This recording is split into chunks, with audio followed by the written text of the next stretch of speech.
KSI, Mr. Beast, and Logan Paul have announced they were teaming up and launching a new food product called Lunchly to compete with the uber popular kids brand Lunchables. And the reception has been less than stellar. Many creators took to social media to criticize the product and the creators themselves. Logan and Jimmy were quick to push back on the critics with their own posts, and in the process created newsworthy headlines like, YouTube stars are coming for your kids' lunch. It's a move that has Mr. Beast, Logan Paul, and KSI teaming up to take on Lunchables. And I usually don't make videos discussing creators' products, but when terms like healthier or better for you get tossed around, I feel it's important to set the record straight. So in the spirit of avoiding personal attacks, let's take a look at the science of Lunchly, including a true issue with their kits I don't think anyone has correctly pointed out yet. For those who may not know, Lunchables are basically these pre-packaged do-it-yourself meal kits. They've usually got things like crackers, deli meats, cheeses, treats,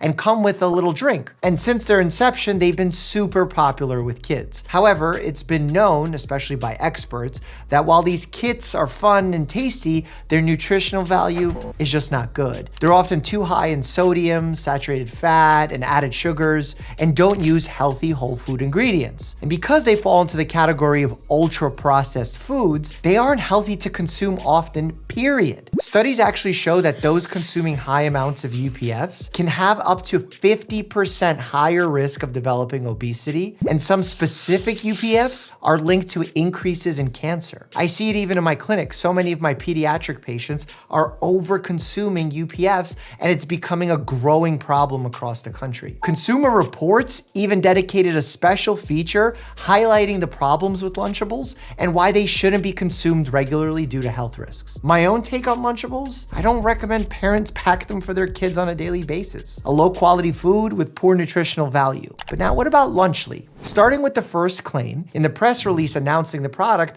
Logan Paul was quoted as saying Lunchly is a healthier alternative and that it's a better for you lunch option compared to Lunchables. In fact, throughout the Lunchly website and the social media promo posts, you'll see countless comparisons being made to Lunchables. To be honest, some of the comparisons are kind of cringe and don't make much sense to me, but maybe that's because I'm not the target demo. Flavorful combos versus standard picks? The meal kit combos are nearly identical to Lunchables. Big gestures versus mid moments? I certainly don't remember that lesson in my nutrition classes. I was more concerned with the nutritional comparisons being made anyway, so if someone was to make a healthy meal kit for kids, I would find that incredibly valuable. And in looking in the comparison, I'd be most interested in calories, which they have, protein, which they have, sugar, which they have, saturated fat, which is missing, and sodium, which is not only missing, but replaced by electrolytes. And unlike all the other macros, is only labeled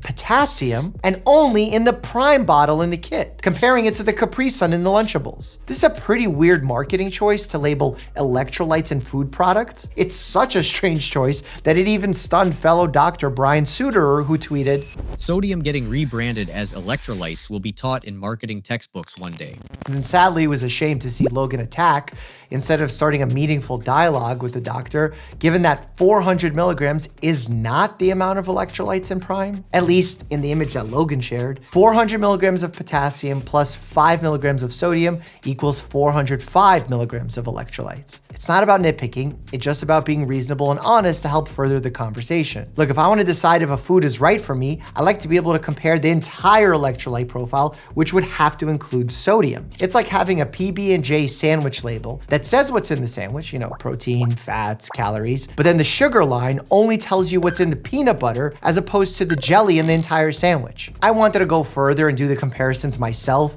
using the nutrition facts from the Lunchables and Lunchly websites, and it's honestly really hard to draw perfectly clear conclusions for several reasons. One, I don't have nutrition facts for each part of the kits. For example, how many calories come from Feastables versus the food component. Second, some of the portion sizes aren't the same. The turkey cracker kit from Lunchables is 82 grams, while Lunchly's is 72 grams. 3, there are so many varieties of Lunchables that just swapping out the flavor of Capri Sun caused significant differences in sugar and calorie content. What I was able to conclude is that Lunchly has less sugar and therefore less calories than Lunchables in comparable kits. That's probably due to the drink component of the kit, as Capri Sun uses sugar and Prime is artificially sweetened. Lunchly has significantly more potassium than Lunchables because of the Prime drink, which I guess is good, but not something I'd regularly use in deciding if a food is an ideal lunch for a kid. Lunchly has slightly less sodium and saturated fat than comparable Lunchables. That's definitely moving in the right direction, however, both differences were fairly small. Lunchly does use real cheese as opposed to cheese product, signaling that at least one ingredient is less processed than in Lunchables, but the entirety of the kit is still considered an ultra-processed meal. Lunchly has higher amounts of A and B vitamins, which can be good, but also can be problematic as vitamin A is a fat-soluble vitamin, and kids can easily overconsume it, leading to toxicity. Being that it's fat-soluble means that you can't just urinate excess out. This has actually been raised as an issue by experts with Prime in general. Despite these legitimate upgrades, social media posts are slamming Lunchly for not being perfect. But Lunchly does not need to be perfect to be valuable for kids. It just needs to be significantly healthier in order to reduce risk. As a doctor, I use risk reduction all the time, essentially taking something harmful and replacing it with something less harmful, but still imperfect. As an example, I would never recommend starting vaping, but getting someone to replace smoking cigarettes with vaping is generally a good step down in terms of health risk. Knowing all that, is it fair to say that Lunchly is healthier? I guess one can say yes, but honestly, probably more so as a marketing tactic. The reason why? Well, let's look at the recently passed nutrition standards set forth by the USDA for school lunches